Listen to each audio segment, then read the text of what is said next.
स्वागत है आप सभी का इस हिंदी के बेहतरीन वीडियो में। मैं आपको बता दूं कि एक वीडियो से मात्र आपके 10 से ज्यादा नंबर आने वाले हैं, क्योंकि इस वीडियो में मैं बताने वाला हूं सब्जेक्टिव। ऑब्जेक्टिव तो हमने लगभग खत्म भी कर दिया है और डेली चल ही रहा है, बट सबसे बड़ा प्रॉब्लम कि सर सब्जेक्टिव को हम लोग हिंदी में कैसे करेंगे। तो इस एक वीडियो से मतलब इसमें 2 नंबर वाला भी है, 5 नंबर वाला भी है। तो इतना ज्यादा इंपॉर्टेंट क्वेश्चन है कि आपको पूरा वीडियो देखना ही होगा यदि आप चाहते हैं कि अच्छे नंबर लाएं, अच्छे मार्क्स लाएं, ठीक है ना, हिंदी में। क्योंकि इसको भी इग्नोर नहीं करना है भाई, 100 मार्क्स का है, ठीक है ना। तो ये मत समझो कि हम लोग लास्ट में सर हिंदी कर लेंगे, अब टाइम बहुत कम बचा है। आइए हम लोग देखते हैं 2 और 5 मार्क्स दोनों वाला क्वेश्चन। पहला क्वेश्चन आपके सामने जो 2022 का पूछा हुआ भी है और बहुत ज्यादा इंपॉर्टेंट है। ऐसा नहीं कि 2022 में पूछा है तो अब 2025 में नहीं पूछ सकता है, नहीं भाई। ये देखिए प्रीवियस ईयर क्वेश्चन बहुत ज्यादा इंपॉर्टेंट होते हैं, आपको मैं बता देता हूं। कह रहा है पहला क्वेश्चन कि अगर हम में वाक शक्ति न होती तो क्या होता। बातचीत शीर्षक निबंध के आधार पर उत्तर दे। मतलब जो आप चैप्टर पढ़े होंगे बातचीत, पहला चैप्टर बालकृष्ण भट्ट द्वारा लिखा हुआ एक शानदार जो आपका निबंध है, ठीक है ना, उसको आप लोग पढ़े होंगे।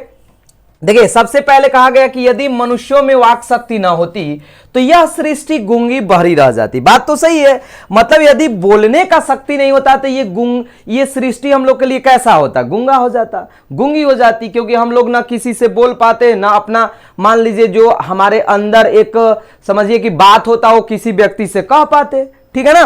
तो ये सृष्टि हम लोग के लिए गूंगी प्रतीत होती।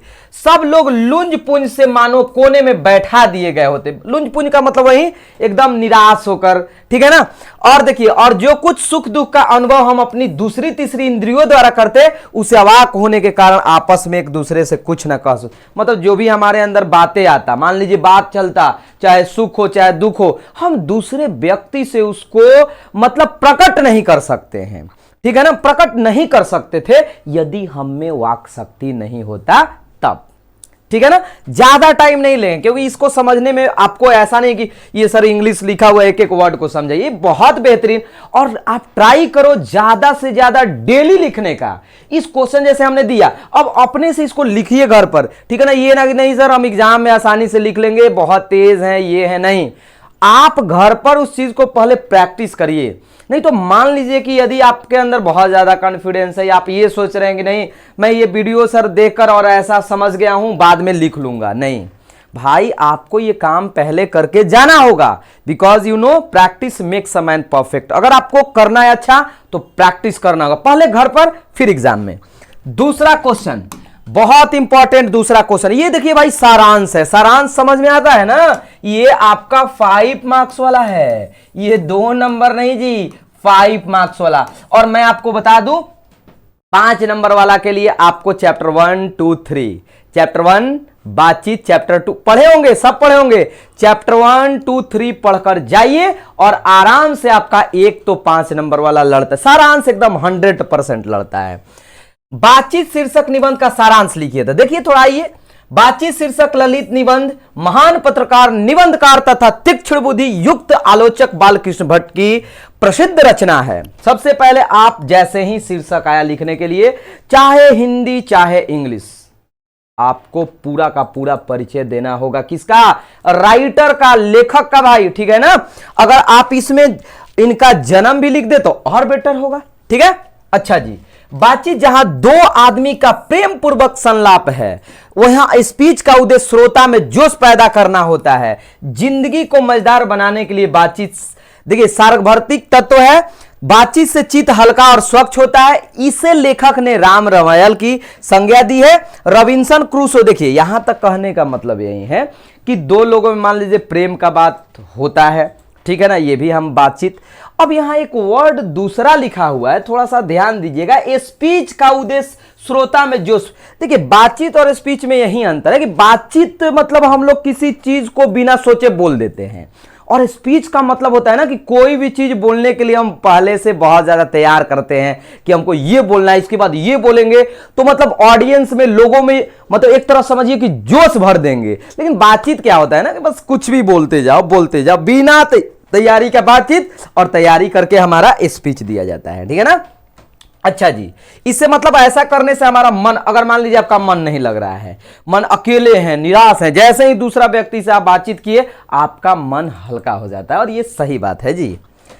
इसे लेखक ने राम रमायल की संज्ञा दी है। रॉबिन्सन क्रूसो 16 वर्ष कुत्ता, बिल्ली आदि जानवरों के बीच रहने के उपरांत फ्राइडे के मुख से मनुष्य की बोली सुनकर आनंद विभोर हो गया। मतलब देखिए यहां एक ऑब्जेक्टिव क्वेश्चन भी आपका आ गया। रॉबिन्सन क्रूसो 16 वर्ष के बाद, याद रखिएगा 16 वर्षों मान लीजिए जानवरों के बीच रहा, और 16 वर्ष बाद उसने जब पहला बार बात सुना, ठीक है ना, बोली सुना फ्राइडे के मुख से, तो ये सुनकर वो काफी खुश हो गया। मतलब समझिए आनंद हो गया। मनुष्य का गुण दोष प्रकट करने के लिए बातचीत आवश्यक है। आप किसी व्यक्ति को जानना चाहते हैं कि ये व्यक्ति है कैसा, कैसा व्यक्ति, इसमें क्या कैपेसिटी है, आप बातचीत करके देख सकते हैं। उससे आपको पता चल जाएगा कि ये व्यक्ति किस लेवल तक सोचता है। ये अपने से लिख सकते हो, कोई बहुत बड़ा चीज। बेन जॉनसन के अनुसार बोलने से ही मनुष्य के रूप का साक्षात्कार होता है। आ गया बात ना जी, बोलने से ही मनुष्य का साक्षात्कार होता है, पता चलता है कि व्यक्ति कहां तक सोच सकता है। जो सर्वथा, देखिएगा थोड़ा लंबा इसलिए क्योंकि आप जानते हैं कि ये 5 नंबर वाला है। जो सर्वथा उचित है, सही है। एडिसन के मत अनुसार असल बातचीत सिर्फ 2 व्यक्तियों में हो सकती है, जिसका तात्पर्य यह हुआ कि जब 2 आदमी होते हैं तभी एक दूसरे के सामने अपना दिल खोलते हैं। मतलब क्या जी, असल बातचीत सिर्फ और सिर्फ 2 व्यक्तियों में होता है, ठीक है ना। 2 से ज्यादा व्यक्ति आ गए तो मजा नहीं। बस ऐसे ही राम रमायल मन लगाने के लिए बातचीत, असल बातचीत 2 व्यक्तियों के बीच होता है। और ये किसके अनुसार होता है, तो एडिसन के अनुसार, ये भी याद रखिएगा। बातचीत के लिए 2 पक्षों की उपस्थिति लाजमी है। बातचीत होने के लिए एक दूसरे के पास आने जाने में शिष्टाचार की त्रुटि हो सकती है, ठीक है ना। लेखक के अनुसार अपने आप बात करने की शक्ति पैदा करना सबसे उत्तम प्रकार की बातचीत है। मतलब देखिए लास्ट में इस चैप्टर में बालकृष्ण भट्ट जी कहते हैं कि ठीक है 2 व्यक्ति के बीच तो बातचीत एडिसन जी ऐसा बोले हैं, लेकिन आपके अंदर एक ऐसा एनर्जी, एक ऐसा ऊर्जा पैदा करना होगा कि व्यक्ति, मान लीजिए यदि कोई व्यक्ति नहीं भी रहे तो आप अपने आप से बातचीत कर सके। ये ऊर्जा आपको महान बनाता है। ऐ बात समझ में ना, याद रखिएगा। वाक शक्ति को दमन करने से अनेक प्रकार का दमन हो जाता है। ऐसा नहीं होने पर जीवारूपी कतरनी क्रोधाग्नि को भड़काकर अज्ञेय को भी अपने आगोश में समेट लेती है। निष्कर्षतः मौन की साधना का साधक बनकर अपने आप से बातचीत करना सभी साधनों का मूल है। शक्ति परम पूज्य मंदिर है, परमार्थ का एकमात्र सोपान है। मतलब यही बता रहे कि यदि हम लोग को खुश रहना है तो हमारे अंदर एक ऐसा शक्ति पैदा करना होगा, एक ऐसा शक्ति पैदा करना होगा कि हम लोग खुद से बातचीत करना क्या कर दे, स्टार्ट कर दे। ठीक है, तो ये हुआ इसका पूरा का पूरा क्या जी, समरी टाइप का हो गया। उम्मीद करते हैं कि बढ़िया लग रहा होगा। उसने कहा था कहानी का केंद्रीय भाव क्या है, केंद्रीय भाव क्या है उसने कहा था कहानी का। देखिएगा चंद्रधर शर्मा गुलेरी द्वारा रचित कहानी, ये क्या है जी, कहानी है। उसने कहा था एक प्रेम कहानी है, एक दिव्य प्रेम कहानी है। ऐसी कहानी देखने को नहीं मिलती है, ऐसा समाज में भी घटित नहीं होता है। मतलब एक प्रेम कहानी, एक ऐसा प्रेम कहानी जो सच्ची घटना पर आधारित है, जो व्यक्ति अपने प्रेम के लिए अपना जान तक बाजी लगा देता है। लहना सिंह, ऐसा कहानी देखने को नहीं मिलती है, ऐसे समाज में भी घटित नहीं होता है। अब की प्रेम कहानियां शरीर स्तर पर संचालित होती है। यह गुलेरी जी की कहानी है कि इसमें दिव्यता, उदारता और भावों की निष्ठा विद्यमान है। यह कहानी शुद्ध प्रेम की कहानी है, यह प्रेम की सात्विक कहानी है। यह कहानी तामसिकता और देखिएगा वासनात्मकता से परहेज रखती है। मतलब आजकल का जो प्रेम है आप समझ ही सकते हैं, अट्रैक्शन है, आकर्षक है कि भाई जो बढ़िया है उससे प्रेम हो गया, उससे भी बढ़िया है उससे प्रेम हो गया। लेकिन ये वैसा बिल्कुल भी नहीं है, ये वैसा बिल्कुल भी नहीं है। ये दिव्य प्रेम है, एक सच्चा प्रेम है भाई। ठीक है, देखिएगा यहां आगे देखिएगा, लहना सिंह का चरित्र चित्रण करें। ये 2024 में भी आया भैया, याद रखिएगा, याद रखिएगा। ठीक है ना, ये 2024 में देख लो, 17, 18, 21, ठीक है ना। लहना सिंह उसने कहा था शीर्षक कहानी का नायक है, नायक है। वह सेना का वीर सिपाही है, वह एक सच्चा प्रेमी है। मतलब नायक है और वह एक सच्चा प्रेमी भी है। बाल्यकाल में ही सूबेदारनी के प्रति प्रेम भाव उसके हृदय में पनप रहा था। सूबेदारनी की शादी सूबेदार के साथ हो गई, फिर भी लहना सिंह उसके प्रति अपना वचन निभाता रहा। देख रहे हैं ना, एक सच्चा प्रेमी। देखिएगा, लहना सिंह वीर था, वह निर्भीक था, किसी से नहीं डरता था, उसका व्यक्तित्व उच्च और त्यागपूर्ण था। वह विश्राम नहीं कर सकता, युद्ध के लिए हर समय तैयार रहता था। लहना सिंह में चातुर्य भी भरा हुआ था, मतलब चतुराई भी। नकली लप्टन साहब को उसने पहचान लिया। लहना सिंह में सहानुभूति तथा दया और करुणा का भाव भरा हुआ था। मतलब उसके बारे में कहा जाए तो उसमें सब था। एक वीर सिपाही था, एक प्रेमी था, एक सच्चा प्रेमी था, ठीक है ना। और इस चैप्टर का नायक भी कौन है जी? लहना सिंह है। वह ठंडक में अपना कंबल बीमार बोधा सिंह को दे देता है। बोधा सिंह याद होगा आपको, बोधा सिंह कौन है? सूबेदारनी को दिए गए वचन को वह निभाता है। वह सूबेदारनी के पति और पुत्र के प्राणों की रक्षा करते हुए अपना प्राण त्याग देता है। इस तरह लहना सिंह का प्रेम उदात्त सिद्ध होता है। उसका चरित्र अत्यंत उत्तम है। यानी आप देख लिए कि अगर बात लहना सिंह का हो तो लहना सिंह एक प्रेमी भी था, सच्चा प्रेमी कह सकते हैं, वीर भी था, योद्धा भी था, मतलब अपने कर्म के प्रति काफी निष्ठावान था, ठीक है ना। इस चैप्टर का नायक भी है, ठीक है। और उसने अपने, मान लीजिए उसका शादी तो नहीं हो पाया अपने प्रेमिका से, लेकिन वह अपने वचन के प्रति एकदम अडिग रहा। और अंत में मतलब प्रेमिका के कह सकते हैं, सूबेदारनी कहिए, प्रेमिका कहिए, उसके मतलब बच्चे और पति को बचाने में अपना खुद का जान तक ये दे देते हैं। ये है लहना सिंह का कहानी। जयप्रकाश नारायण की पत्नी का क्या नाम था? वे किसकी पुत्री थी? देखिए, तो जयप्रकाश नारायण की पत्नी का नाम प्रभावती देवी था।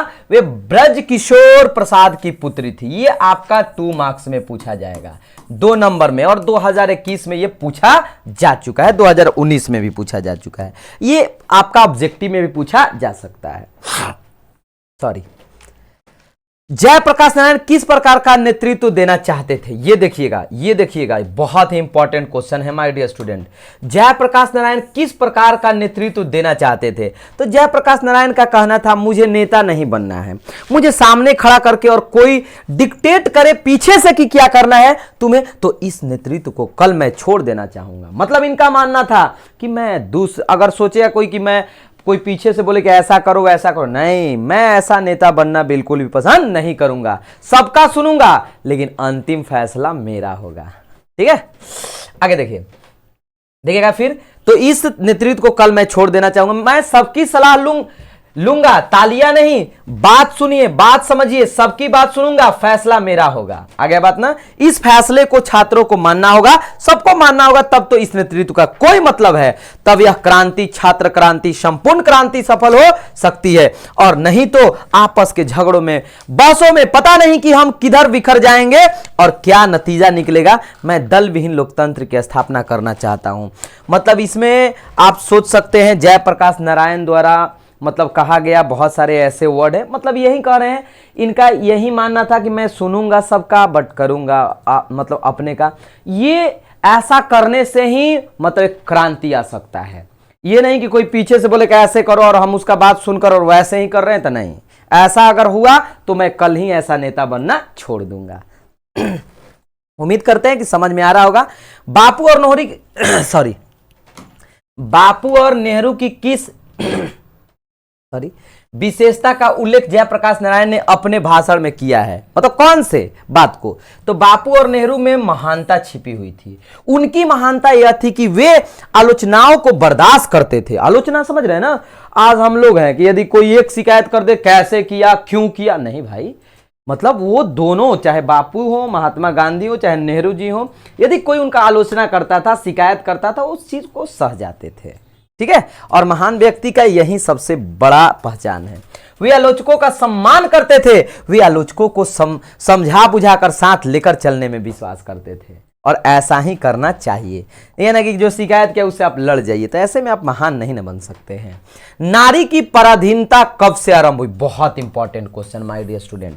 नारी की पराधीनता तब आरंभ हुई जब मानव जाति ने कृषि का आविष्कार किया, जिसके चलते नारी घर में और पुरुष बाहर रहने लगा। वहां से एक स्टार्ट हुआ कि मान लीजिए सबका काम बट गया कि नारी है तो आप घर में रहिए, पुरुष है तो आप बाहर का काम करिए, ठीक है। पुरुष कुदाल चलाने वाला और स्त्री अछोरने पछोरने का काम करने वाली बन गई, मतलब वही घर का काम करने वाली। तो वही तो नारी का पराधीनता कब स्टार्ट हुआ? तो कृषि का आविष्कार जब हुआ उस समय, नारी तो हम हूं करी तब ना किया विचार, जब जानी तब परिहरी नारी महाविकार।